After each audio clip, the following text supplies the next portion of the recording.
La hipercolesterolemia familiar es un trastorno genético, es decir, que se transmite de padres a hijos. Esta enfermedad provoca que los niveles de colesterol malos o los LDL, lipoproteínas de baja densidad, sean muy altos en sangre. Esta afección empieza al nacer y puede causar ataques cardíacos a temprana edad hasta provocar la muerte. Suele ser la causa más común de colesterol elevado en niños. En la mayoría de los casos se debe a un defecto genético en el receptor celular de superficie de membrana que reconoce e internaliza las lipoproteínas de baja densidad desde el torrente sanguíneo hasta el interior de la célula. Como se mencionó anteriormente, la hipercolesterolemia familiar es un defecto genético. En este caso, es un defecto en el cromosoma 19.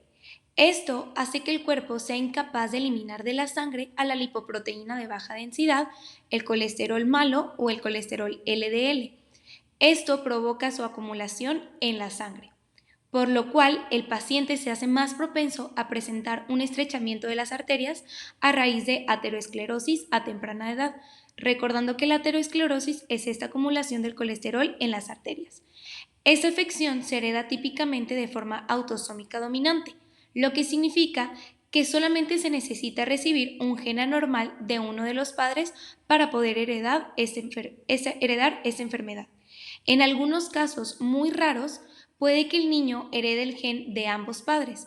Esto hace que la enfermedad se vuelva aún más peligrosa. Para diagnosticar la hipercolesterolemia familiar, se comienza con un análisis de sangre. Este va a medir el colesterol total, el cual incluye el colesterol malo, el bueno y los triglicéridos. Una vez que se haya diagnosticado a un miembro de la familia o si el diagnóstico es un poco dudoso, las pruebas genéticas pueden ayudar a confirmar el diagnóstico y a identificar a los parientes afectados. En este tipo de casos, el diagnóstico precoz es muy importante.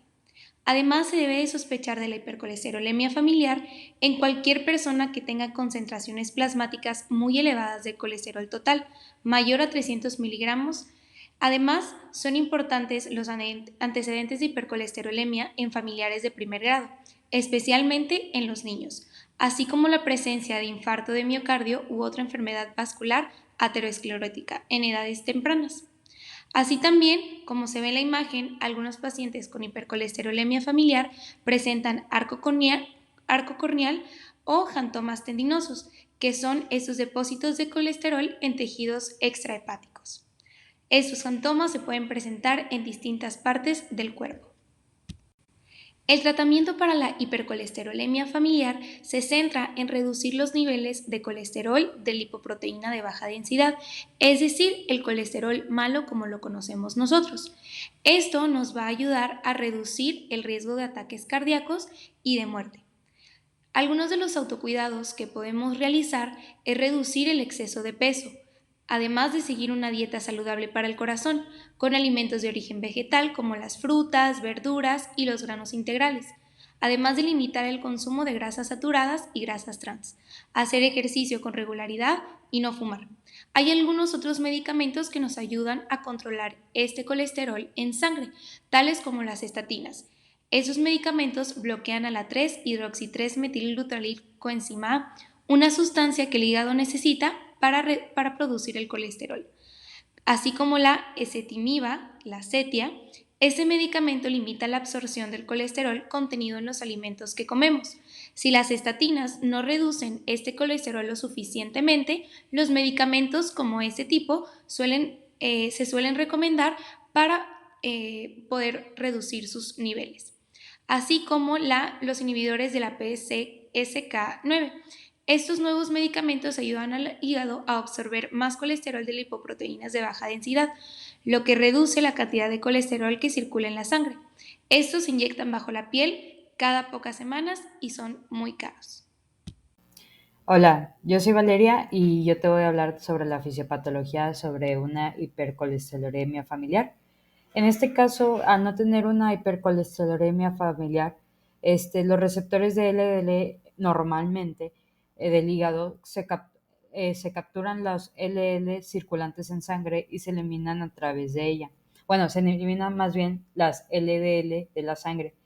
Pero en la fisiopatología nos dice que Los hepatocitos en el hígado, vaya la redundancia, tienen los receptores del LDL, que como ya mencioné antes, que en un caso normal es que ellos son los que contienen el colesterol esterificado, que es totalmente insoluble, y por eso ellos lo tienen que agarrar para poder eliminarlo de la sangre.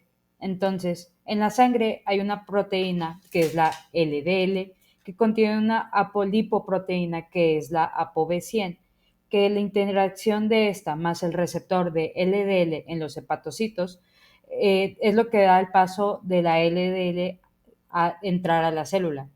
A la célula del hepatocito, cabe recalcar. Una vez que interactúan entre estas, el colesterol esterificado que contenía la célula se va a convertir en colesterol libre. La ApoB100 también más bien puede modificarse y puede padecer la hipercolesterolemia familiar. Es muy inusual que esto suceda, pero aún así, al tener una mutación de la ApoB100, puede ser totalmente factible.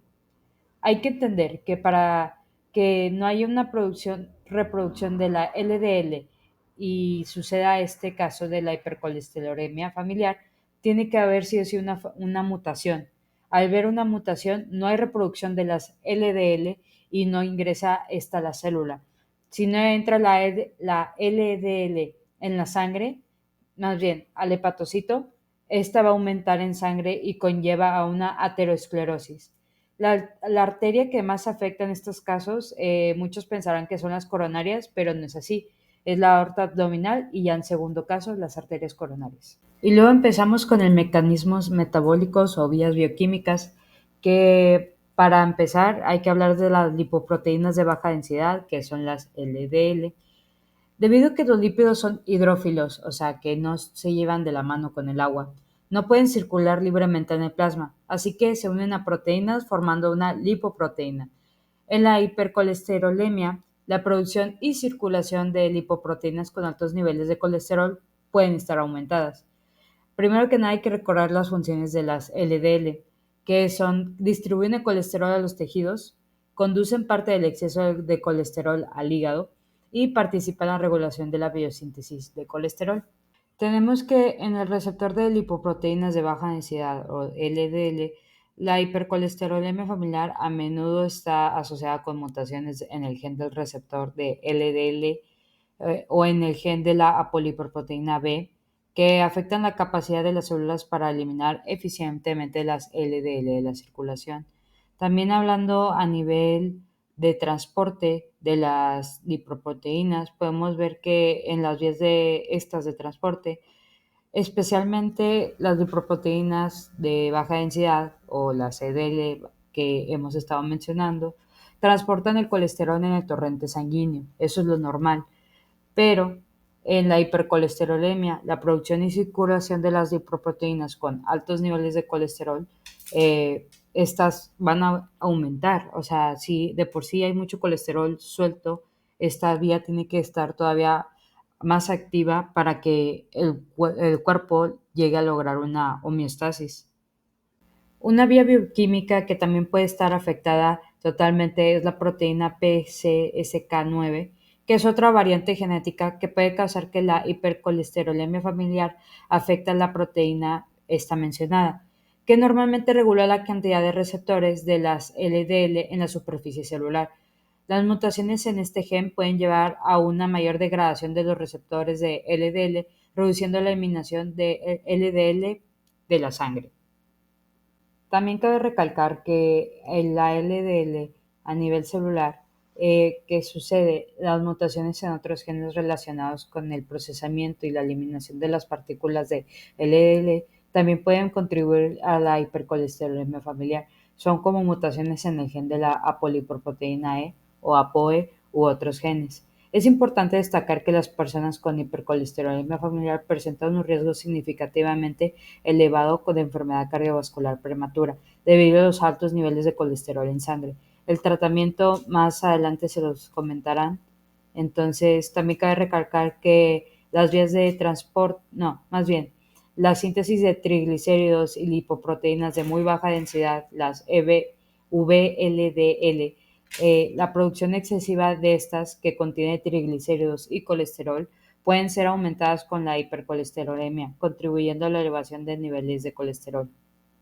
Así como hay vías que se aumentan con esta enfermedad, también hay vías que se disminuyen. En este caso tenemos como tres principales, incluso más, pero estas destacan más, ya que primero que nada hay una descomposición de lipoproteínas de muy baja densidad. Las VLDL también desempeñan un papel en el transporte de lípidos, incluido el colesterol. Una reducción en la eficiencia en la descomposición de estas puede contribuir los niveles elevados de colesterol. Ahora, el funcionamiento de receptores hepáticos, además de los receptores en la superficie celular, los receptores en el hígado participan en la eliminación de lipoproteínas. Una disminución en la eficacia de estos receptores hepáticos pueden contribuir a la acumulación de colesterol. Y además hablemos de la regulación hormonal, claramente. Hormonas como la insulina o las tiroideas incluso desempeñan un papel en la regulación del metabolismo lipídico. Alteraciones en la señalización hormonal pueden influir en la homeostasis del colesterol. Anteriormente se mencionó que esta enfermedad puede provocar aterosclerosis, recordando que la aterosclerosis es este acúmulo de colesterol en las arterias. Por lo tanto, las personas con hipercolesterolemia tienen un mayor riesgo de tener enfermedades cardíacas y de morir a una edad temprana. Asimismo, esos ataques cardíacos pueden producirse antes de los 50 años en los hombres y antes de las 60 en las mujeres.